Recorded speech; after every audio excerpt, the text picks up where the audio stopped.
හදන්න. දැන් වාසලසගේ කතාවේ වාර්ෂික වරිපණම් බදු ප්‍රතිශතයයි වාර්ෂික සුළුපොලි අනුපාතිකය අතර වෙනසයි දෙක තමයි අපි හොයන්න ඕනේ 103යි කියලා.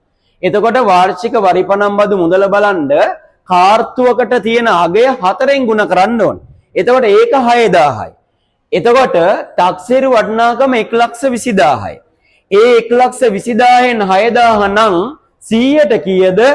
බිඳුවට බිඳුව කැපුවා 12000යි 6000යි කැපුවා 2ට 10 කැපුවා 100ට 5යි. 100ට කීයද? 5යි. දැන් එන්න එහා පැත්තේ වාර්ෂික සුළුපොලි අනුපාතිකය හදන්න. මචං කීයක්ද අරන් තියෙන්නේ? ලක්ෂයක්. එහෙනම් ලක්ෂෙට කීයක් වෙලාද? 1,16,000. එහෙනම් අපි හදන්න ඕනේ වාර්ෂික පොලිය. වාර්ෂික පොලිය. වාර්ෂික සුළු පොලිය. වාර්ෂික සුළු පොලිය ගත්තාම දරුවෝ 1,16,000න් හරිද 1,16,000න් අඩු කරන්න ලක්ෂයක්. එතකොට රුපියල් 16,000යි. දැන් වාර්ෂික සුළු පොලිය ඇවිල්ලා රුපියල් 16 අපෙන් ආන්නේ ප්‍රතිශතය. එහෙනම් අපි ලියන්න ඕනේ වාර්ෂික සුළු පොලි ප්‍රතිශතය. මචං කීයද තැම්පත් කරේ? ලක්ෂයක්.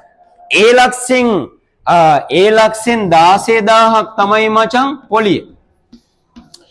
එහෙනම් මචං 100ට කීයද? ලක්ෂයක් තැම්පත් කරේ 16,000ක් තමයි පොලිය උනේ. දැන් කපමු බලන්න. 0.2ට 0.2යි. 0.3ට 0.3යි. 16යි නාවේ.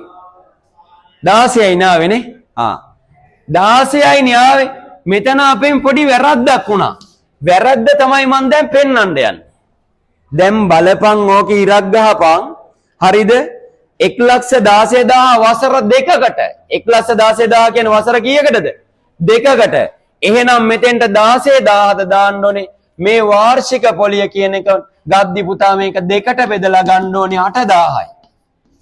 කීයද එතකොට එන්නේ රුපියල් 8,000යි. එහෙනම් මේ වැරද්ද ලෙහා ගන්න මෙතන 8,000යි ගන්න ඕනේ. අන්න එතකොට මෙතෙන්ට එනවා 100ට කීයද? 8යි. අවුරුදු දෙකකට පොලිය තමයි 16,000. අවුරුදු දෙක බලන්න කීයට බෙදන්න ඕනද? දෙකකට. එහෙනම් දැන් මචං උඹෙන් අහන්නේ අර දෙක අතර වෙනස. එහෙනම් අපි ලියනවා තරුවක් දාලා අවසානයේ වෙනස 100ට 8ෙන් අඩු කරනවා 100ට 5ක්. පිළිතුර 100ට 3යි. නැවත වරක් අහගන්න ගාන අය පාරක් අපි විස්තර කරන්න යන්නේ. මේ පැත්ත බලාගන්න ලියන එක නවත්තන්න. හරි. ඔයාට මේ පාර වයඹ පළාත් පෙරහුරු පරීක්ෂණය 2026 ප්‍රශ්න පත්‍රයේ දෙක පත්‍රේ අහපු පළවෙනි ගාන. මොකක්ද ගාන? ප්‍රතිශත ගාන. හරි. වාසල මහතා පාසල් ගුරුවරයෙකි ඔහුගේ නිවස හා බැංකු ගණදුන පිළිබඳ තොරතුරු කිහිපයක් පහත දක්වා ඇත. නිවසේ වාර්ෂික තක්සේරු වටිනාකම 1,20,000කි. නිවස වෙනුවෙන් ප්‍රාදේශ සභාව වෙත ඔහු කාර්තුවකට රුපියල් 1,500ක මුදලක් ගෙවයි. රුපියල් ලක්ෂයක මුදලක් ඔහුගේ බැංකුවේ තැන්පත් කර ඇත. හරි මෙන්න තැන්පත් මුදල ලක්ෂයයි. ඊට පස්සේ කියනවා වසර දෙකකට පසු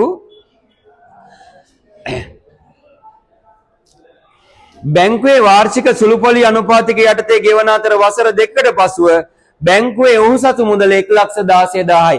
ඔයාගෙන් අහන්නේ ප්‍රාදේශ සභාව වරිපණම් ලෙස අය කරන වාර්ෂික වරිපණම් බදු ප්‍රතිශතය සහ බැංකුවේ වාර්ෂික සුළුපොලි අනුපාතික අතර වෙනස 100ට 3ක් බව පෙන්වන්න කියලා. හරි දැන් අහගන්න. දැන් ඔයා මේක දෙපැත්තකට හදන්න ඕනි. වාර්ෂික වරිපණම් බදු ප්‍රතිශතය කියන එක හදද්දී බදු මුදල බලන්න ඕනේ වර්ෂයටම 1,504යි.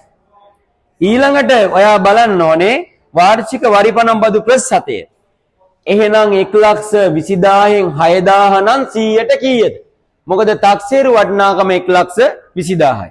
ඒකෙන් 6,000 නම් 100ට කීයද? ඒක සුළු කරපුවාම 105යි. හරිනේ ඒක. එහා පැත්තට එන්න වාර්ෂික සුළුපොලි අනුපාතිකය.